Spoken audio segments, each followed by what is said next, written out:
Welcome back to another episode of Let's Play Space Engineers. This is episode 3, and since last episode, well, I've done quite a bit of welding. Now that we have a mini welder over here, here it is, micro welder I should say, it's been very useful in filling out all this floor, and of course, the door. Here's the hangar bay door. You see, it's pretty huge, and basically decided to make the inside of the hangar a little bit bigger. You see these armor ramps. I've put a construction light up here just so you can see this a little bit easier. There are the doors themselves. We'll come to those in a minute. And on the inside, I've obviously placed these on what's ostensibly the hangar floor on the inside. And this raises it up and just makes it flush, so everything looks nice. On the outside, everything will be flush with the hangar doors themselves. These are heavy armor blocks because if they're out there in the sun, they can get hit by asteroids. So let's, yeah, we've got obviously, there's the whole size of the door. And this is pretty much the biggest door I can build even with mods. Without mods, the door would only be half this height, which is a bit annoying. And here, let me show you why. So here's the native, well, this is if you want an airtight door, that is. I do, just in case I want to pressurize this hangar later, which will be an awesome task. Here is a native airtight door, the one that gets built with the game. This is an armor door. It's a mod. It looks a bit better. And here is a modded kind of version of the native door. It's twice the height, so you have to make sure there's enough room there. But that's okay, you could build them like that. But let me show you what happens. To control a station just like you control a ship, you can put that control panel among other methods. I'll show you the methods in a bit. And so, yeah, let's just grab all of the doors and close them.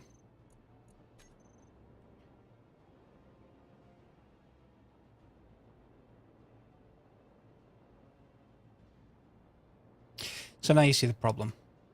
This is another armor door, by the way. You see it from the bottom. But here's the problem. Here's the native door. This is how far it closes. You can't build them on top of another. They won't extend like pistons. So, yeah, I would have 2 blocks, and then I'd have another 2 blocks, and then my lower door would have to be here. Not great. But with the armor doors, this extends all the way out, and so too with the 10-meter native versions of the doors. I don't really like this this model too much for the doors. This yellow and black, and yeah, it's illustrative of the effect, but it just doesn't look great in game. I don't really like it all that much. You may do. If so, you can get that version of the door and just build them a little bit deeper. Otherwise, like me, you can go for the armor doors, which of course you can color like anything else. If I remember to set the colors. There we go. So if you want a big yellow door, you can have a big yellow door, or you know, a black one. Up to you entirely. And if I haven't covered, I had to paint again. Just pick a block, press P, choose a color, then middle mouse button them on any block, and it'll paint them after the fact. So, yeah, even if I paint these both black, not a fan. So I think I'll go with the armor doors, and that's what's actually deployed in all of this door, both top and bottom, and they will meet here in the middle, and they will, I think, be airtight, which is what I particularly want. So we'll come back to that. The downside of this, it takes a lot of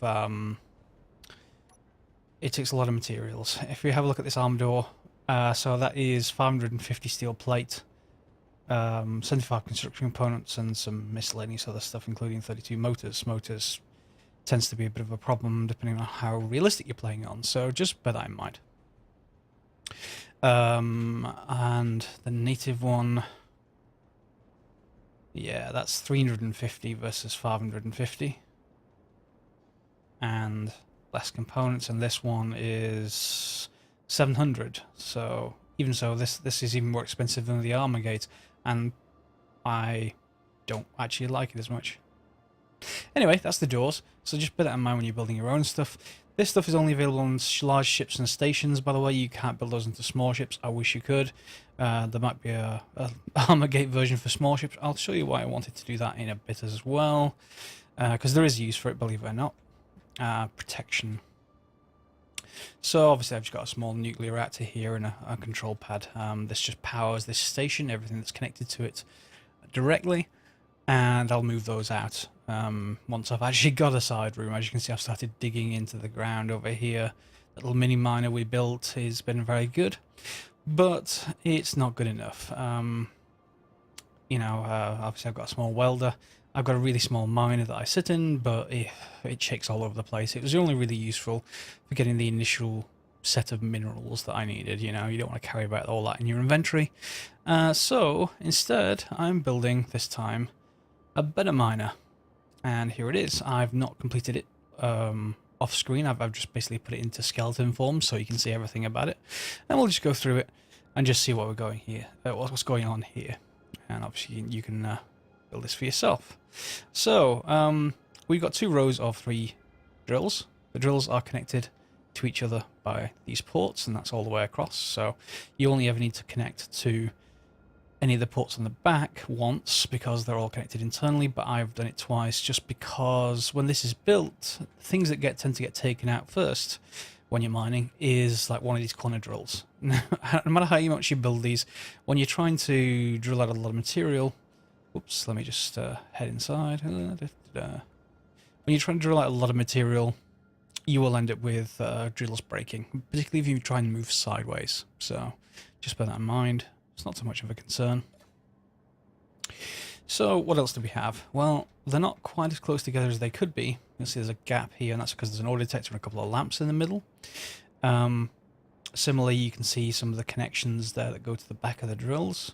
They're just conveyors going to these end drills. So even if I lose that one, it doesn't matter because I've got a connection to this one on this other side.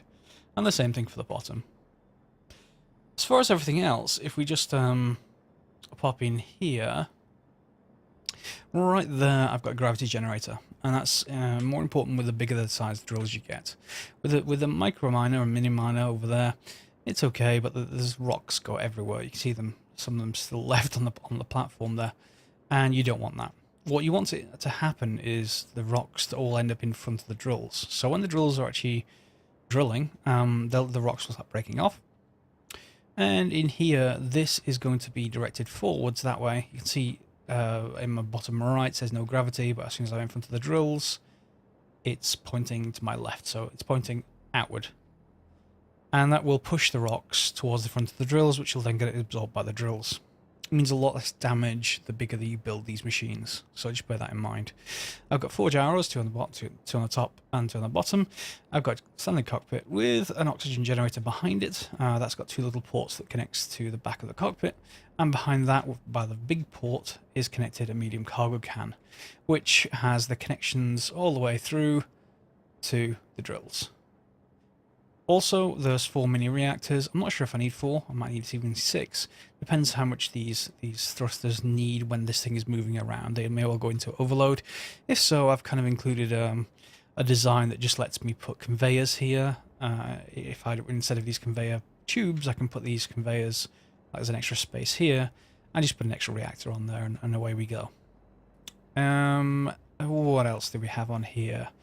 Yeah, the forward and back thrusters. Now, the usual way of doing this is to put them here-ish between the drills, pointing forward, because there is a gap. And that's perfectly doable. However, what ends up happening is, no matter how I build these, eventually I break off those thrusters as well. So the reverse thrusters, I'm playing around with this idea. Hopefully it'll work. They're enclosed, or they're going to be enclosed. Now, from what I've been reading on the wiki, they need about 5 blocks of room in order to not to damage or blow up, particularly if they're fully enclosed. So I've left 5 blocks there. We'll see how it goes. I've got a save just in case everything blows into smithereens, and yeah, that'll nicely hide the reverse thrusters. These are the small armor level 2 thrusters. They're the modded ones. You can use normal ones if you like. These just mean, well, they mean they're more power for their size, effectively. But you have to pay the cost in materials. And I've got 4 rear thrusters, and I'll probably put, some kind of connector on here. It doesn't mean I probably need to reformat that connector to point, laterally instead of dorsally. Is that the right word? Dorsally? Yeah, well, can't remember. But either way, that's how it goes. So, it's mostly complete. I could put another thing under here, Something like an oxygen tank. Yeah, I'm not too fussed. Oh no, I couldn't. It's in front of the thrusters. No, don't do that. Don't enclose those areas. So yeah, that's about how it's going to work. And the outside shell is going to be the size of these heavy armor blocks here. So you can imagine there's the drills, and then there's going to be heavy armor blocks back to about here, and then we're going to have a connector on the back. And I think before enclosing everything, I'm going to just finish all the components so I can test this out, detach it from the ground so that it doesn't start to shake apart, and see how it goes. The idea of building this with heavy armor blocks, by the way, and the reason for all these thrusters everywhere, you'll see there's quite a lot more, is just to stop this thing shaking as much as we can do. The same thing with gyros. There's 4 gyros. The drills, particularly on that mini miner, make it largely uncontrollable, or at least, yeah, if you're going forward and backwards, it's fine. But if we look at what I have to do, I'll just head out here for a second. You see the size of the entrance, that looks fine, but if you look just how much material is over here blocking the entrance on this side, it's a huge amount, and it's all stone. It's all just horrible rock. So we can't really use it for much. Maybe some of the components, like the reactor components, use it, but we don't need that much. So yeah, and similarly on the inside, if we look on this side, you know, it's somewhat covering, particularly that top right corner in the middle. It's covering it, you know, over the actual door, and that would take forever to actually get through that material. So I'm not keen on on spacing out the episodes even more just by having to do this thing forever. Also, to build this thing, if we have a look at the dimensions of the asteroid, I've got a little bit of room on this side, so I could probably put some living space on that side, pressurize it somehow. But on this side, if the door comes to about here, you see I've got quite a bit more room. So I could put, although this is my hangar bay, if you like, or the main hangar bay, along the sides here, I'd rather leave this area open for ships to be docked inside, to be unloading, that kind of thing. But for my smaller ships, the ones that actually do all kinds of useful stuff, like this one will be, and the mini welder and everything else, I'm going to need some way of docking them and transferring stuff to and from them, and nice, workflows, kind of like your Minecraft stuff where you have conduits running and logic and those conduits to route things in the proper direction and all kinds of stuff like that. So yeah, lots of big plans here. What I'm going to do now is go away, and I'm just going to complete the bits of that ship that let it actually fly and be moved around, and we'll come back once that's done. So we're back with a bit more work done. And if I take a look down here, you'll see I've now moved the forward thrusters into the body as well, and these are also enclosed. After a successful test with the rear ones that are inside there, I thought I'd hide those as well. And mainly that's because whenever I put dock at the back here, these thrusters are going to be powerful, and I don't want them damaging the docking area. So this is big enough to contain thrusters like this, which is, yeah, I like it a lot, actually. One more thing I guess I should build. Oops. Antenna. It doesn't really matter where I put this. It's going to be enclosed anyway. Let's put it there for now.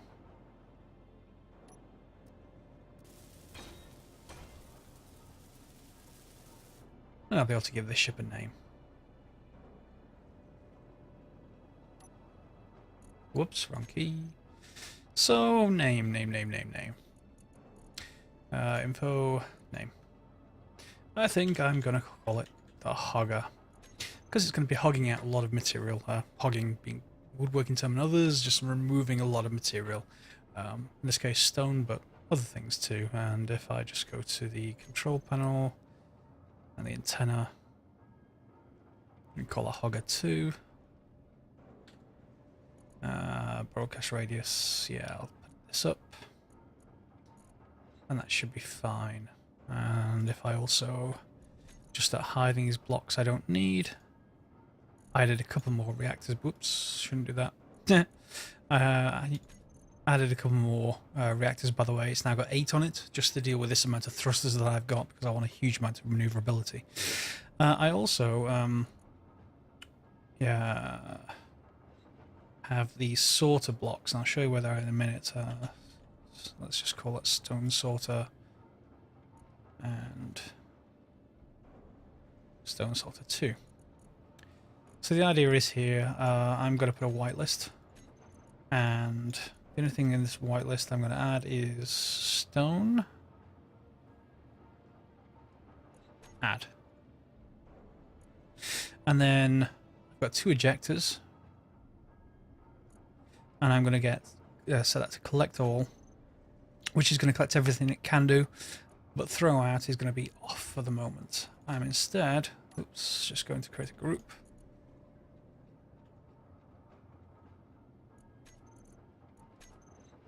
Add them to the bar, and I want that set to throw out on or off. So, if you have a look in here, I've replaced that small conveyor, that tube, with a conveyor, just so it goes all 6 ways. Here's our sorters. These are going to whitelist only stone to go this way, and these ejectors are going to say pull everything you can, and because they're behind these, they can only ever collect stone. And when you turn them on, they'll start pushing stone out of the back. I've taken this, let's take this for a bit of a ride. I have done this before. Let me just actually save, just in case I've made anything that will blow this thing up. Hopefully not. So if you head out, see, I'm still getting overload even with 8 more reactors. But if I just go and let's say this little bit here,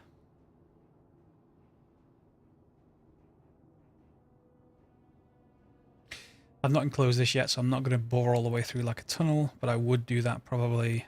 Turn on the drills and the gravity generator. This is going to push everything forward, of course. You'll see it's not shaking anywhere near as much as the other one. It's still a little bit. That may well help with more mass from the rest of the chassis once we put it in place. But you know, we can happily drill forward like this. And of course I've drilled stone here. So if I'm drilling an asteroid for ores and I want to get rid of the stone as I'm going, remember that the game has a limit for the number of floating objects. So if you set that to, I don't know, 500 or something, or even 256, if you turn on the 4, the ejectors, hopefully, yep, so they're going to start throwing out stone. And unfortunately, because I have the gravity generator on, they're going to be pulled towards the front of the ship. So yeah, now that I've turned it off, you'll see it just ejects them like that, and that will keep on going for as long as you have stone in the inventory. So, just another way to get rid of that stuff. Oh, and now I've turned on the gravity generator, so it's pulling them all back in. Yeah, let's not do that. So, because there's a capacity of this thing, you just fill it with stone in the conveyor and in the cargo can, and when you're ready, just leave it there and turn on the ejectors and leave it alone. Just get out and go do something else, and it'll just eject them all outwards once you've turned off the gravity generator. Yeah, let's just line this up a little bit.